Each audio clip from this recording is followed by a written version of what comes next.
열왕기하 6장 1절부터 7절 말씀 마음을 집중하시고 함께 읽어보십니다. 선지자의 제자들이 엘리사에게 이르되 보소서, 우리가 당신과 함께 거주하는 이곳이 우리에게는 좁으니 우리가 요단으로 가사 거기서 각각 한 제목을 가져다가 그곳에 우리가 거주할 처소를 세우사이다 하니, 엘리사가 이르되 가라 하는지라. 그 하나가 이르되 청하건대 당신도 종들과 함께 하소서 하니, 엘리사가 이르되 내가 가리라 하고 드디어 그들과 함께 가니라. 무리가 요단에 이르러 나무를 베더니 한 사람이 나무를 벨 때에 쇠도끼가 물에 떨어진지라. 이에 외쳐 이르되 내 주여, 이는 빌려온 것이니이다 하니, 하나님의 사람이 이르되 어디 빠졌느냐 하매 그곳을 보이는지라.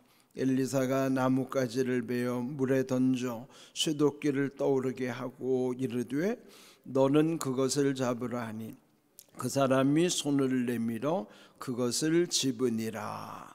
아멘.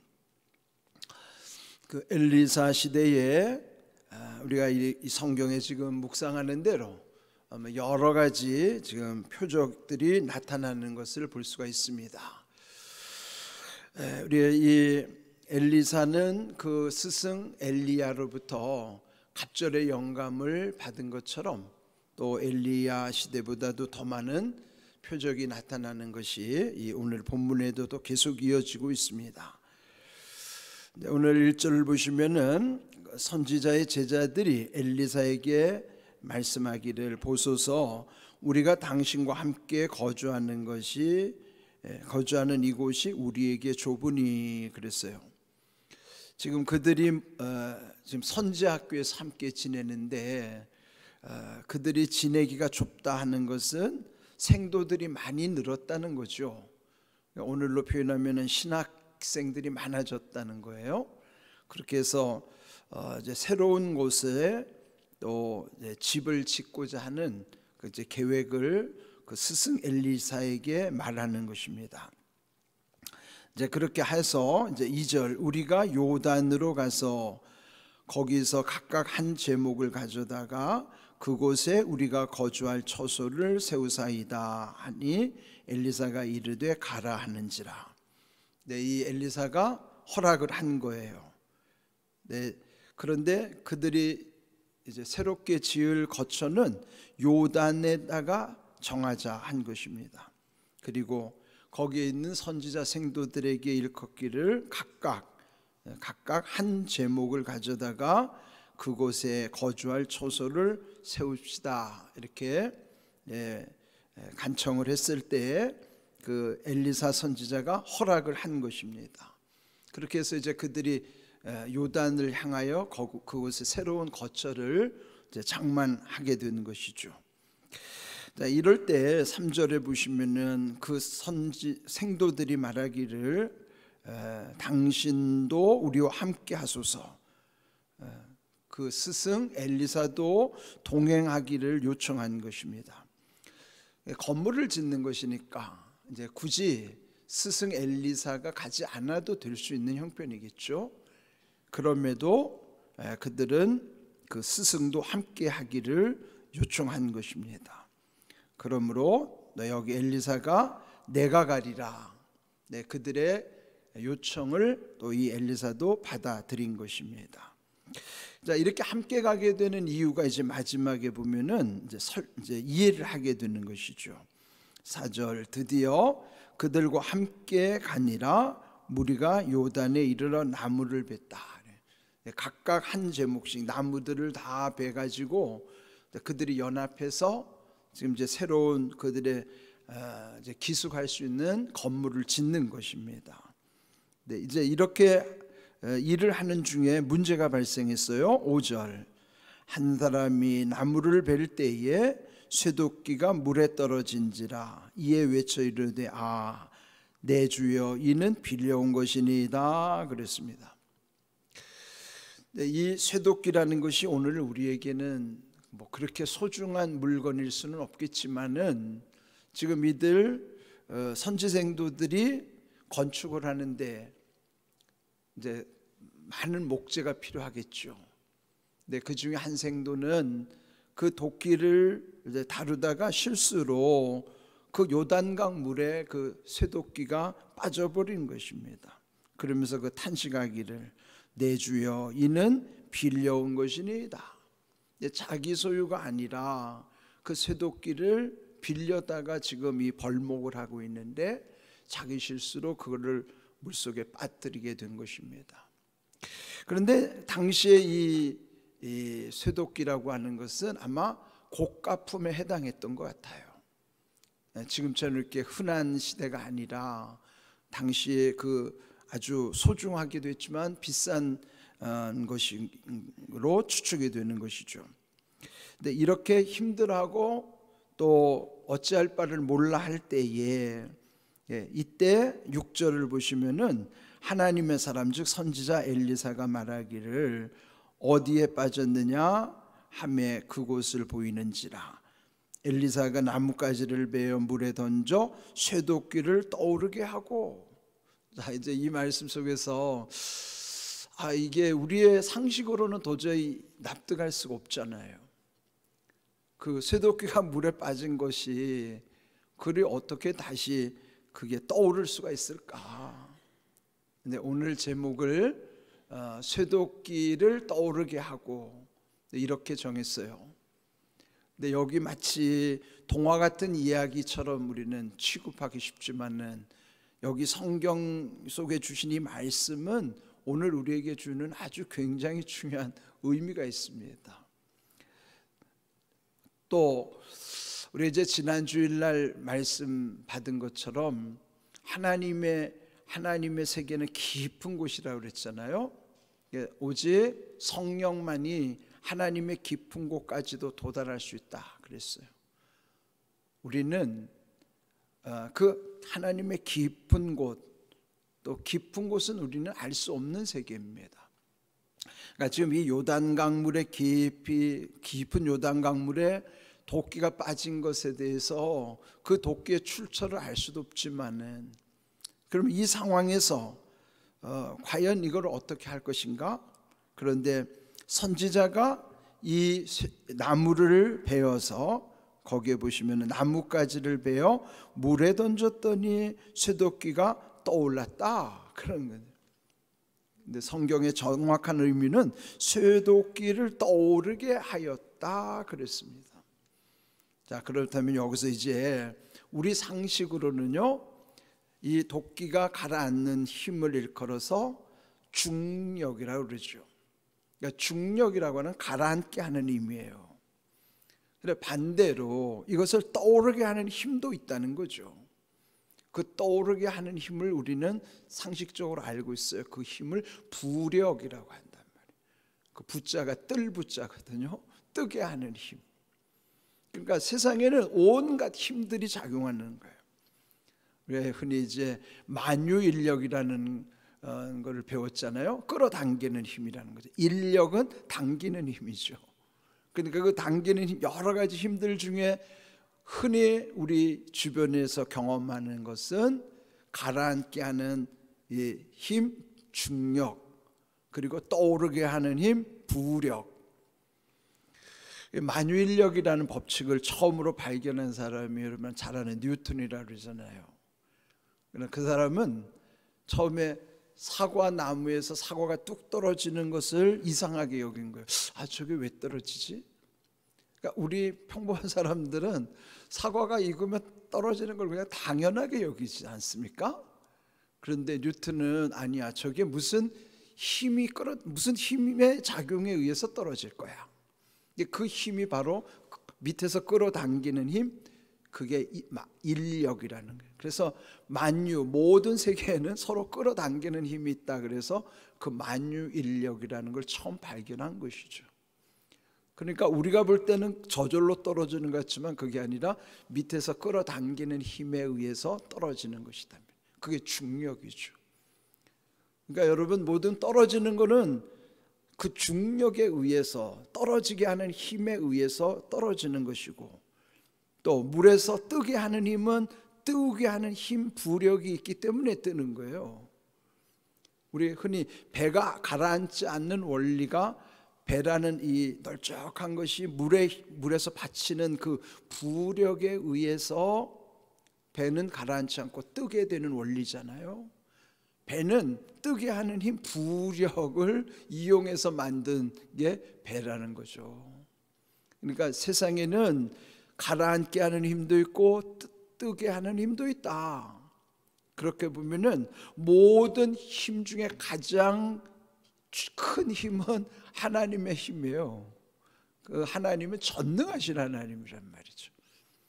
때로는 가라앉게도 하시고 떠오르게도 하시고, 이런 모든 힘의 근원은 하나님께 있는 거예요. 그러니까 여기 지금 이 도끼가 우리 생각으로는 이 가라앉은 도끼가 어떻게 떠오르냐, 우리는 쉽게 그렇게 생각할 수 있지만은 하나님의 전능하신 가운데는 가라앉게 하는 힘도 있고 떠오르게 하는 힘도 있단 말이죠. 중력도 부력도 하나님의 섭리란 말이에요. 이것을 우리 이해를 해야 되고요. 또 영적으로 봐도 그래요. 우리 자신들은요, 죄라고 하는 것을 왜 심각하게 여기냐면, 죄라는 중력 속에는요 지옥으로 떨어지게 하는 힘이 있어요. 죄라는 중력은 지옥으로 떨어지는 힘이 있단 말이죠. 그런데 떨어지지 않도록 중간에 이거를 다시 받쳐서 떠오르게 해주는 힘이 바로 우리는 예수님이라고 하는 구원의 방주에 담겨 있으면은 지옥으로 깔아앉지 않고 우리를 띄워주는 이 부력의 힘, 이게 은혜라고 하는 거예요. 중력은 깔아앉게 하는 죄의 속성이 중력이라고 하면은 깔아지 않게 하고 뜨게 하는 구원의 방주의 역할로 우리가 주님 안에 있으면 이것이 부력, 뜨게 하는 힘이 이게 은혜라는 거예요.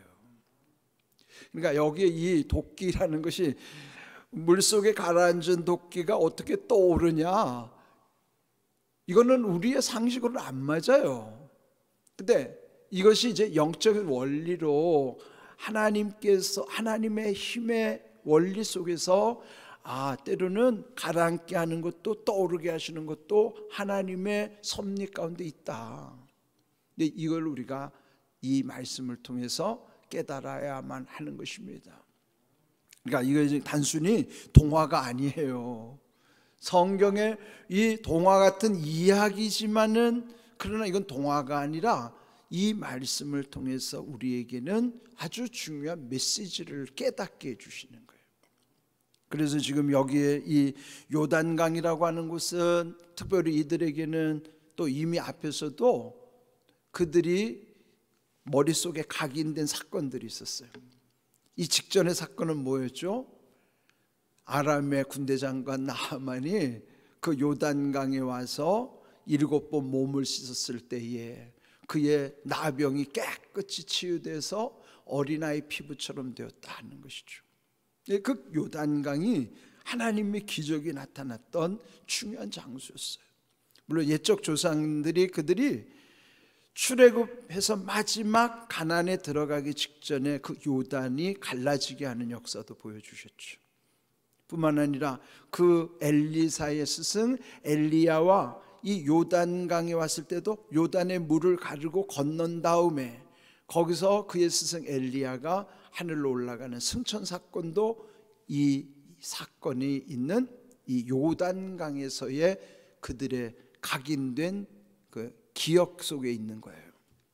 그러니까 이 요단강이라고 하는 아주 중요한 것, 또 거기서 예수님도 세례를 받으시고 또 하나님 나라의 사역을 시작하게 된 곳이죠. 네, 그런 걸 보면은 이 요단이라고 하는 곳은 단순한 곳이 아니에요. 하나님의 구원의 사건에 있어서 또 하나님이 함께 하시는 사건과 그 표적을 보여주시는 아주 놀라운 장소가 이 요단이라고 하는 곳이에요. 근데 이곳에서 그들이 물론 선지학교를 이곳 새로 여기다가 설립하고 그걸 건축하는 과정에서 있었던 이런 뜻하지 않는 이 쇠도끼가 요단강에 빠지는 사건이었지만은 이 사건을 통해서 하나님의 역사를 우리에게 또한 깨닫게 해주시는 하나의 표적이기도 한 것이죠.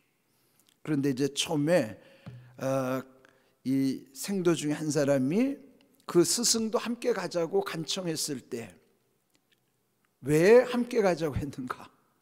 왜 함께 가자고 했어요? 지금 이런 일, 이런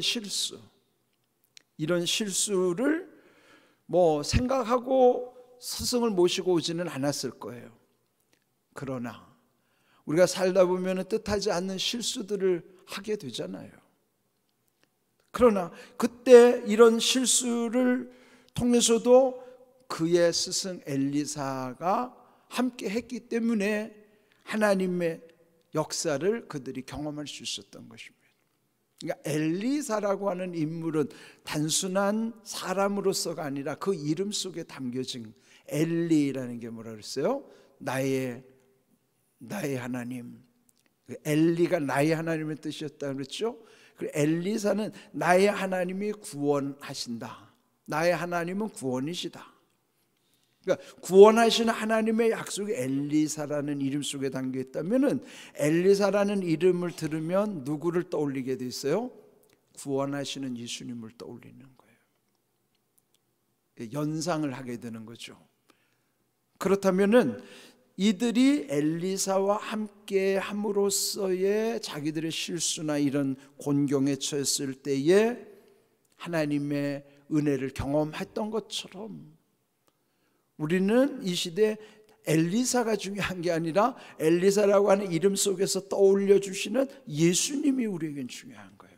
이 예수님과 함께 할 때마다 우리는 비록 한없이 어리석고 한없이 미련하고 한없이 부족하고 한없이 연약한 존재라 하더라도 주님이 함께 하시기 때문에 우리의 삶을 또 하나님의 은혜 가운데서 다시 회복해 하시는 그걸 체험하게 되는 것이죠.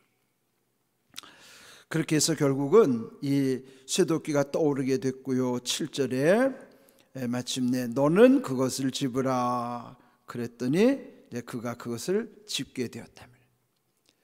자, 이 사건 속에서 우리 살다 보면 이런 실수를 할 때가 많죠. 야고보서 3장 2절 함께 우리가 읽어볼까요? 우리가 다 실수가 많으니 만일 말의 실수가 없는 자라면 곧 온전한 사람이라 능히 온 몸도 굴레세우리라 그랬어요. 자, 여기도 본 것처럼 우리는 실수가 많은 인생이에요. 예? 여기 말씀처럼 우리가 다 실수가 많으니 그렇습니다. 우리는 실수라는 게 뭐예요? 자기가 의도하지 않는 가운데 어쩔 수 없이 저질러질 수밖에 없는 거잖아요. 자, 인생은 다 실수하는 인생이라는 거 인정해야 됩니다. 실수가 많은 게 인생일 수밖에 없단 말이죠. 그 중에서 여기서 야고보가 강조하는 거는 말에 실수가 없다면 온전한 사람이라 말이죠. 실수 중에서 정말 누구든지 항상 걸려드는 실수는 말실수예요. 말실수. 그런데 말의 실수가 없다면 정말 온전할 수 있다 하는데 우리는 말실수뿐만 아니에요. 우리는 여기 지금 행동에도 실수가 있던 것처럼 우리 특별히 여기서 야고보가 강조한 대로 말의 실수가 없어야 됩니다. 그러면 온전한 사람이 될 수 있다는데 그 말은 뭐예요? 우리는 온전치 못하다는 거죠. 우리는 온전하지 못한 존재입니다. 그래서 누구나 다 예수님을 만나야만 하는 존재이기도 해요. 왜요? 히브리서 12장 2절 전에도 계속 강조했던 말씀이죠. 믿음의 주 온전하게 하시는 이인 예수님을 바라보자 그렇죠. 믿음의 주 온전하게 하시는 예수님만이 우리를 온전한 믿음으로 우리를 온전케 하실 수 있는 거예요. 우리가 온전해진다는 것은 우리 힘으로 되는 게 아니라 온전하게 하시는 예수님으로만이 온전해져 갈 뿐이에요. 여기 말씀처럼 우리는 다 실수가 많은 인생이라는 것을 인정하고 또 온전해지기 위해서는 온전하게 하시는 예수님을 누구든지 만나야 하고 그 예수님을 의지할 때만이 점점 온전해져 갈 뿐이라는 것이죠. 오늘 여기 주신 귀한 말씀 속에서 쇠도끼를 떠오르게 하시는 부력의 은혜, 우리를 지옥으로 가라앉지 않게 하시고 우리를 구원의 방주이신 예수님 안에 우리를 띄워주시는 은혜, 여러분이 부력의 은혜를 누리면 살아야 되는 거예요. 이런 귀한 은혜를 늘 마음에 새기시고 은혜를 누리는 복된 믿음의 삶이 되기를 주님의 이름으로 축복합니다. 아멘.